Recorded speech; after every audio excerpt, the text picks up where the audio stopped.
మన రక్షకుడును పునరుద్ధానుడైన యేసుక్రీస్తు పరిశుద్ధ నామములో ఈ వీడియో వీక్షిస్తున్న ప్రియ సహోదరులకు అందరికీ నాకు హృదయపూర్వక వందనాలు తెలియజేసుకుంటున్నాను. అందరూ బాగున్నారా? గమనించండి ప్రియమైన వాళ్ళారా, కొన్ని గంటల్లో మనం 2025 సంవత్సరం నుండి 2026 సంవత్సరంలోకి మనం అడుగు పెట్టబోతున్నాం. ఈ యొక్క 31st నైట్లో లోకానుసారంగా మనం చూసినట్లయితే ఎంతమంది పార్టీస్ చేసుకుంటూ విందు చేసుకుంటూ ఎంతో సంతోషకరమైన జీవితం వాళ్ళు జీవిస్తూ ఉంటారు. కానీ మనం గమనించినట్లయితే క్రైస్తవ జీవితంలో మనం చూస్తే కనుక మనం దేవుడు ఈ యొక్క సంవత్సరం అంతా మనల్ని కాపాడిన విధానాన్ని బట్టి ఆయన కృతజ్ఞతాస్తుతులు చెల్లిస్తాం. కానీ ఈ యొక్క కొత్త సంవత్సరంలో చాలామంది చాలా నిర్ణయాలు తీసుకుంటూ ఉంటారు. అలాగే చాలా విషయాలు మారుతూ ఉంటాయి. న్యూ ఇయర్ అనగా కొత్త సంవత్సరం మారుతుంది. న్యూ క్యాలెండర్ అనేది క్యాలెండర్లో డేట్ మారుతుంది, సంవత్సరం మారుతుంది. అలాగే కొంతమంది రెజల్యూషన్స్ తీసుకుంటారు. కానీ దేవుడు మన యొద్ద నుండి ఏం కోరుకుంటున్నాడు అనే దాని మీద ఈరోజు నేను మీతో పంచుకోవాలని ఆశపడుతూ ఉన్నాను. పరిశుద్ధ గ్రంథమైన బైబిల్లో మనం చూసినట్లయితే కనుక 2 కొరింథీయులకు రాసిన పత్రిక 5వ అధ్యాయం 17వ వచనం మనం చూసినట్లయితే కనుక అక్కడ ఈ విధంగా వ్రాయబడి ఉన్నది. కాగా ఎవడైనను క్రీస్తునందున్న ఎడల వాడు నూతన సృష్టి, పాతవి గతించెను, ఇదిగో సమస్తమును కొత్తవాయను. గమనించిన ప్రియమైన వాళ్ళారా, ఇక్కడ ఎవరైతే అనగా anyone in Christ behold he's in new creation. ఎవరైతే క్రీస్తులో ఉంటారో వారు ఏంటంటే నూతన సృష్టి అంట. బాప్తిసం పొందిన తర్వాత క్రీస్తులో మనం జీవిస్తున్నప్పుడు ఎప్పుడైతే మనకు హృదయం అనేది మారాలని దేవుని వాక్యం సెలవిస్తూ ఉంది. కానీ చాలామంది వాళ్ళ జీవితంలో మనం చూసినట్లయితే కనుక బాప్తిజం పొందిన తర్వాత కొన్ని రోజులు వారి యొక్క మామూలుగా భక్తిపరంగా జీవిస్తారు, కానీ తర్వాత వారి యొక్క పాత రోతకరమైన జీవితంలోకి వెళ్ళిపోతూ ఉంటారు. అటు విధంగానే ప్రతి ఒక్క సంవత్సరం మనం నిర్ణయం తీసుకుంటాం, ఈ సంవత్సరం దేవునిలో ఎక్కువగా జీవించాలి, ఆయన ప్రార్థనలో ఎక్కువ గడపాలి, స్పిరిచువల్గా అనగా ఆత్మీయమైన జీవితంలోకి ఎక్కువ ఎదగాలి అనుకుంటూ ఉంటారు. కానీ వారి యొక్క జీవితం అనేది, వారికి హృదయం అనేది మారకపోవడం వల్ల అది ఏ విధంగా మొట్టమొదటిగా ఉన్నదో ఆ విధంగానే వారు జీవిస్తూ ఉంటారు. కనుక ఈరోజు ఈ యొక్క వాక్యం ద్వారా మనతో దేవుడు కొన్ని విషయాలు మాట్లాడబోతూ ఉన్నాడు. కానీ ఒక చిన్న ప్రార్థన ద్వారా మన యొక్క ఈ యొక్క వాక్యంలోకి మనం ముందుకు వెళ్దాం. ప్రార్థన. పరలోకమందున మా ప్రియ తండ్రి, నీ నామం లెక్కలేని వేల స్తోత్రాలు చెల్లించుకుంటున్నాను ఆయన. గడిచిన కాలము సమయము నీ సజీవ రెక్కల కింద మమ్మల్ని కాపాడిన విధానం బట్టి నీకే వందనాలు. ఎంతమంది గనులు గొప్ప వాళ్ళు మన్నించుండగా మాకు నీ యొక్క నామాన్ని స్తుతించడానికి, ఆరాధించడానికి మాకు ఇచ్చిన గొప్ప యోగ్యతను బట్టి నీకే వందనాలు. ఈ సమయంలో ఈ యొక్క వాక్యం వింటున్న ప్రతి ఒక్క బిడ్డను మీరు దీవించండి, ఆస్వాదించండి. అలాగే మీరే ప్రతి ఒక్కరితో మాట్లాడండి. మనుష్యుడు మాట్లాడడం వల్ల ఎటువంటి ఉపయోగం లేదు, కానీ పరిశుద్ధాత్మ దేవ నువ్వు మాట్లాడడం వల్ల ప్రతి ఒక్కరు హృదయం యొక్క రాతి గుండెలు మారుతాయి నాయన. సో మీరే ప్రతి ఒక్క బిడ్డతో మీరు మాట్లాడి మీరు నడిపిస్తారని నజరైన యేసుక్రీస్తు పరిశుద్ధ నామములో మిక్కిలి వినయం కలిగి ప్రార్థన చేస్తున్నాం తండ్రి. ఆమేన్, ఆమేన్, ఆమేన్. ఈ యొక్క వాక్య భాగాలు మనం చూసినట్లయితే కనుక ఇక్కడ పౌలు భక్తుడు ఒక పాతకరమైన జీవితం మనం చూసినట్లయితే దేవునికి వ్యతిరేకంగా జీవించాడు. కానీ ఎప్పుడైతే దేవుని యొక్క స్పర్శ, దేవుని యొక్క క్రీస్తులకు మారారో అప్పుడు దేవుని కొరకు జీవించడం మనం చూడగలం. మన యొక్క జీవితంలో కూడా ఎప్పుడైతే నూతన సృష్టిగా దేవుడిని ఆయన మన యొక్క రక్షకుడు అని ఎప్పుడైతే మనం అంగీకరిస్తామో అప్పుడు దేవునిలోకి మనం మారుతాం. కనుక ఆ యొక్క జీవితం అనేది మనం కలిగి ఉండాలి. కనుక ఈ యొక్క నూతన సంవత్సరం దేవుడు కోరుకుంటుంది ఏంటంటే ఆయన నీ యొక్క హృదయం మారాలని ఆశపడుతూ ఉన్నాడు. కనుక 5 విషయాలు నేను మీతో పంచుకోవాలని ఆశపడుతూ ఉన్నాను. మొట్టమొదటిగా ఈ యొక్క నూతన సంవత్సరంలో మన యొక్క హృదయం అనేది మారాలి. ఇక రోమీయులకు రాసిన పత్రిక మనం చూసినట్లయితే కనుక 12వ అధ్యాయం, రోమీయులకు రాసిన పత్రిక 12వ అధ్యాయం 2వ వచనం మనం చూసినట్లయితే కనుక ఇక్కడ ఈ విధంగా రాయబడి ఉంది. మీరు ఈ లోక మర్యాదను అనుసరింపక ఉత్తమమును అనుకూలమును సంపూర్ణమునై ఉన్న దేవుని చిత్తం ఏదో పరీక్షించి తెలుసుకున్నట్లు మీ మనస్సు మారి నూతన మొగుట వలన రూపాంతరం పొందుడి. ఇక్కడ ఈ లోక మర్యాదను అనుసరింపక అనగా లోకానుసారమైన జీవితం జీవించక ఉత్తమమైనది అలాగే అనుకూలమైన దాన్ని మనం పరిశీలించాలంట, మనం ఫాలో అవ్వాలంట. అనగా ఈ యొక్క రూపాంతరం అనేది మనం చెందాలి. ఏ విధంగా రూపాంతరం చెందుతామంటే కనుక దేవునిలో నూతనముగా మనం జీవించడానికి మనం రూపాంతరం చెందాలి. కనుక గమనించండి, ఈ లోకంలో ఈ లోకానుసారమైన జీవితం జీవిస్తారు. ఎక్కువ కోపం కలిగి ఉండడం, అలాగే ద్వేషం, అలాగే ఎక్కువ లేనిపోని ఆలోచనల్ని కలిగి ఎప్పుడైతే ఈ యొక్క హృదయం అనేది మారకుండా ఎప్పుడైతే ఈ విధంగా ఉంటారో, ఎప్పుడైతే మనిషి యొక్క జీవితం ఈ విధంగా ఉంటుందో, అప్పుడు జరిగేది ఏంటంటే వాళ్ళ యొక్క భయాలు, అలాగే వారి యొక్క హ్యాబిట్స్, వాళ్ళ యొక్క పద్ధతులు అనేవి మారం. అలాగే దేవుని యొక్క ప్రార్థన జీవితం అనేది వారి దాంట్లో ఉండదు. ఎప్పుడైతే ఈ విధంగా ఉండదో అప్పుడు దేవుని యొక్క ఆశీర్వాదాలు అనేవి మన జీవితంలో మనకు ఉండవు. ఆ సంవత్సరం అంతా ఆయాసకరమైన సంవత్సరం అనేది మనం జీవిస్తూ ఉంటాం. ఎందుకంటే మన యొక్క హృదయం అనేది మారలేదు. మనం చేసే పనిలో మన హృదయం అనేది ఉంటుంది. మనం ఏమైనా చేయాలనే ఆలోచన కలిగి ఉన్నప్పుడు మన యొక్క హృదయానుసారంగా మనం నడుస్తాం. కనుక నీ యొక్క హృదయం అనేది మారితే నీ జీవితం మారుతుంది. ఎప్పుడైతే చాలామంది ఏమనుకుంటూ ఉంటారంటే ఈ యొక్క సంవత్సరం మారితే కనుక నా జీవితం మారుతుంది అనుకుంటారు. కానీ నీ యొక్క హృదయం మారితే కనుక నీ యొక్క భవిష్యత్తు మారుతుంది అని దేవుని వాక్యం సెలవిస్తూ ఉంది. కనుక మన యొక్క హృదయాన్ని మనం మార్చుకుందాం. రెండో విషయం మనం చూసినట్లయితే కనుక ఈ యొక్క కొత్త సంవత్సరంలోకి పాత భారాలతో అనగా ఒక బర్డెన్తో మనం వెళ్ళకూడదు. పాత రోతకరమైన జీవితంలో ఉన్న ప్రతి దాన్ని మనం విడిచిపెట్టి నూతన సంవత్సరంలోకి మనం వెళ్ళాలి. కానీ గమనించండి ప్రియమైనలారా, యెషయా గ్రంథము 43వ అధ్యాయం 18 నుంచి 19 వచనాలు మనం చూసినట్లయితే అక్కడ ఈ విధంగా వ్రాయబడి ఉన్నది. అక్కడ మునుపటి వాటిని జ్ఞాపకము చేసుకొనకడి, పూర్వకాలపు సంగతులను తలంచుకొనకడి, ఇదిగో నేను ఒక నూతన క్రియ చేయుచున్నాను.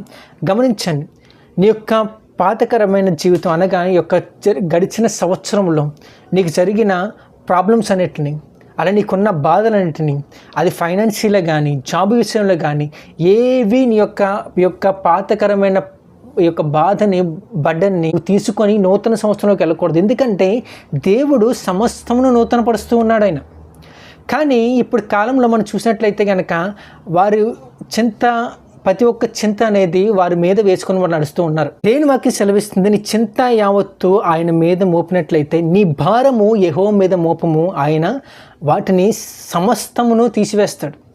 కానీ మన యొక్క జీవితం మనం చూసినట్లయితే కనుక మనం మనుషుల మీద ఆధారపడతాం, అధికారుల మీద ఆధారపడుతూ ఉంటాం.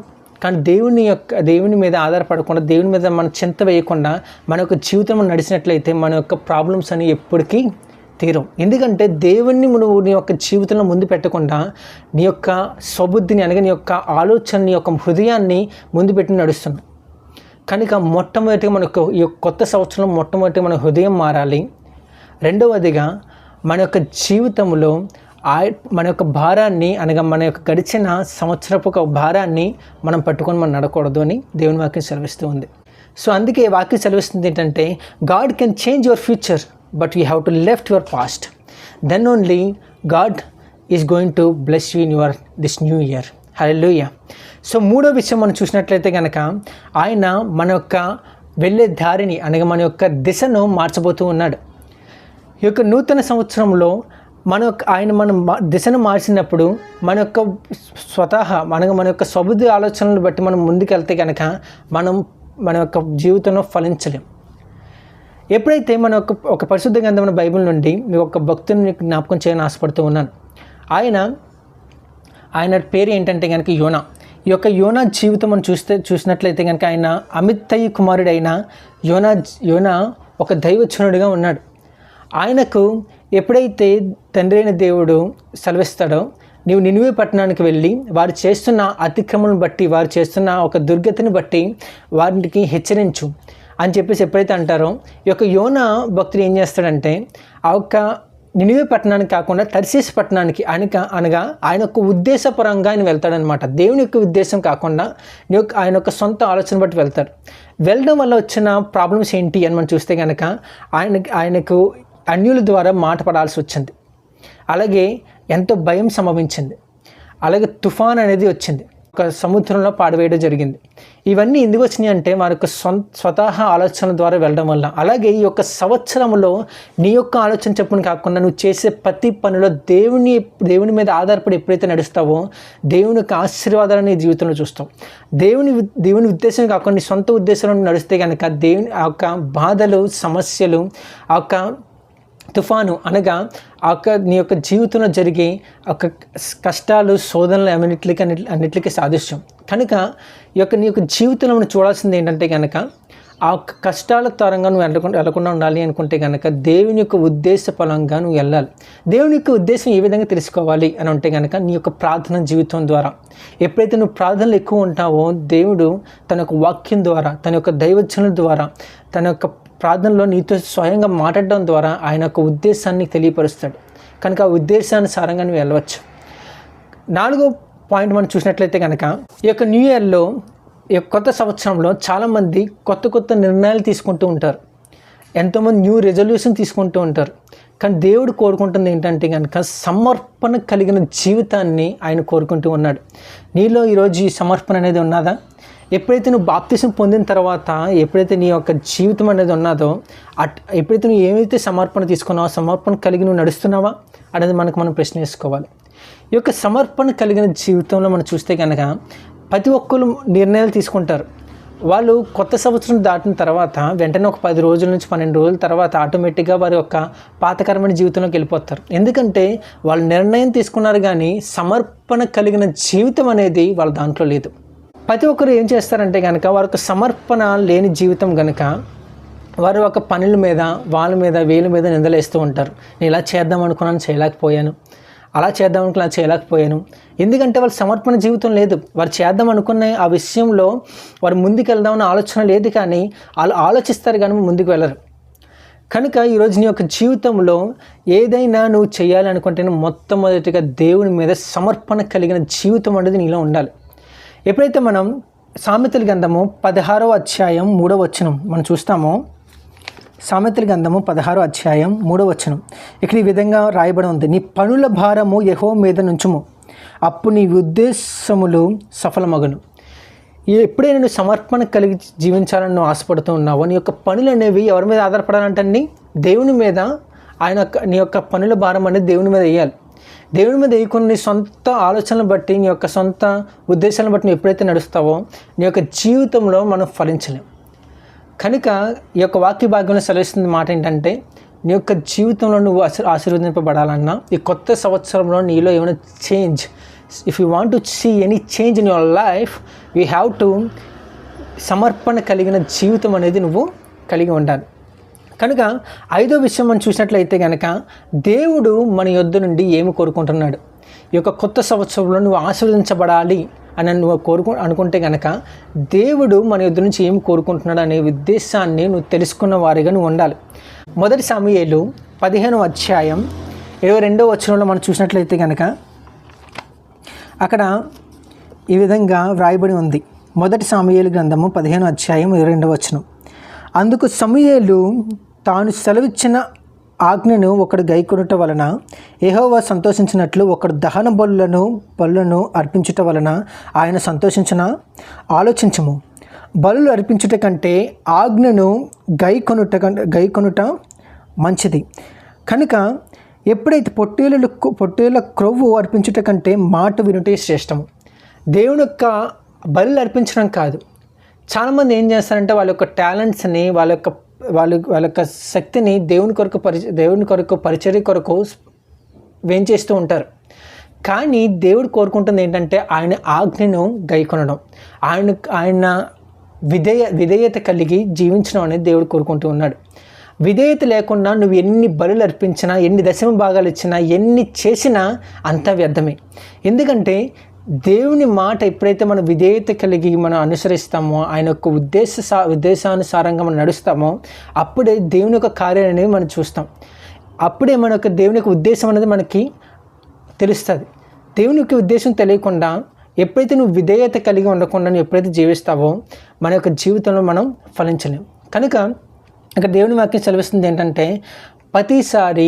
ప్రతి విషయంలో ప్రతిసారి ఎప్పుడైతే మనం ప్రార్థన చేస్తామో మనం మొట్టమొదటిగా ఆలోచించాల్సింది ఏంటంటే, మనం దేవునికి విధేయత కలిగి ఉన్నామా, ఆయన వాక్యానుసారమైన జీవితం మనం జీవిస్తున్నామా అనేది మనం చూసుకోవాలి. ఎప్పుడైతే మనం చూసుకుంటామో దేవుని యొక్క కార్యాలు అనేవి మన జీవితంలో మనం చూస్తాం.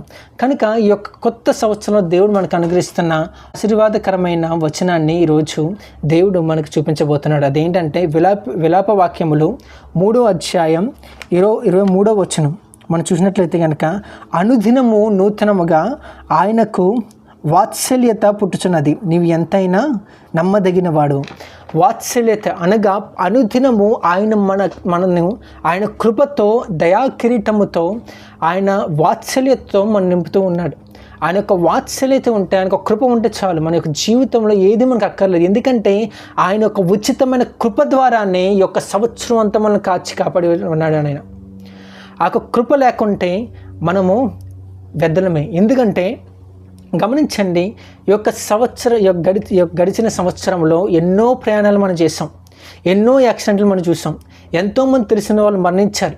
కానీ ఈరోజు నువ్వు సజీవంగా ఉన్నావంటే ఆ దేవుని యొక్క ఉచితమైన కృపను బట్టి, ఆయన చూపిస్తున్న వాత్సల్యతను బట్టి, ఆయన మనపై ఉంచిన దయా కిరీటమును బట్టి. కనుక మనం ఎప్పుడైతే ఆయన చేసిన కార్యాలనేవి తలపోసుకుంటామో అప్పుడే మన యొక్క జీవితంలో ఆయన చేసిన అద్భుత కార్యాలను మనకు తెలుస్తాయి. కానీ గమనించండి ప్రియమైన వాళ్ళారా, ఈ యొక్క వాక్య భాగంలో మనం చూసినట్లయితే మొట్టమొదటిగా యొక్క నూతన సంవత్సరం మన యొక్క హృదయం మారాలి. మన హృదయం ఎప్పుడైతే మారిందో దేవుడు మన యొక్క ఉద్దేశాన్ని మనకు బయలుపరుస్తాడు. ఆ యొక్క ఉద్దేశం ఎప్పుడైతే బయలుపరుస్తాడో ఆయన విధేయత కలిగి మనం ఎప్పుడైతే నడుస్తామో మన యొక్క జీవితంలో అద్భుత కార్యాలు అనేవి మనం చూస్తాం. కనుక అటువంటి కృప తండ్రి అయిన దేవుడు మీ అందరికీ కలిగజేయును గాక. Wish you a happy new year. ప్రార్థన. పరలోకమందున మా ప్రియ తండ్రి, నేను లెక్కలేని వేల స్తోత్రాలు చెల్లించుకుంటున్నాను. ఆయన ఇంతసేపు మీరు మాట్లాడిన మాటలను బట్టి నీకే వందనాలు, స్తోత్రాలు. అలాగే యొక్క వీడియో చూస్తున్న ప్రతి ఒక్క బిడ్డని మీరు దీవించండి, ఆస్వాదించండి. అలాగే ఈ యొక్క సంవత్సరం, ఈ నూతన సంవత్సరంలో మీ యొక్క ఉద్దేశాన్ని మాకు తెలియపరిచి మమ్మల్ని నడిపించండి ప్రభు యేసయ్య. మా యొక్క సొంత ఆలోచన కాకుండా మా యొక్క స్వబుద్ధిని ఆధారం చేసుకోకుండా మా యొక్క పూర్ణ హృదయముతో నీ మీద ఆధారపడే విధంగా మమ్మల్ని చేయండి నాయన. యేసయ్య నీకే వందనాలు ప్రభు యేసయ్య. నిజమే ప్రభు యేసయ్య, మాకు సొంత ఆలోచన పరంగా మేము వెళ్తే కనుక అది మమ్మల్ని నాశనానికి జారీ చేస్తుంది ప్రభు యేసయ్య. మీ యొక్క ఆలోచన ప్రకారంగా నీ యొక్క ఉద్దేశానుసారమైన జీవితం, అలాగే నీకు నచ్చిన హృదయాన్ని మాలో కలిగజేయండి ప్రభు యేసయ్య. మీరు తోడు నడిపించుకుంటారని ఈ వీక్షిస్తున్న ప్రతి ఒక్క బిడ్డను మీరు దీవించి ఆశీర్వదించి మీరు తోడు నడిపించుకుంటారని నజరేయుడైన యేసుక్రీస్తు పరిశుద్ధ నామములో మిక్కిలి వినయం కలిగి ప్రార్థన చేస్తున్నాం తండ్రి. Amen, amen, amen. Wish you a happy new year. దేవుడు మిమ్మల్ని దీవించి బహుగా ఆశీర్వదించును గాక. ఆమేన్, ఆమేన్, ఆమేన్.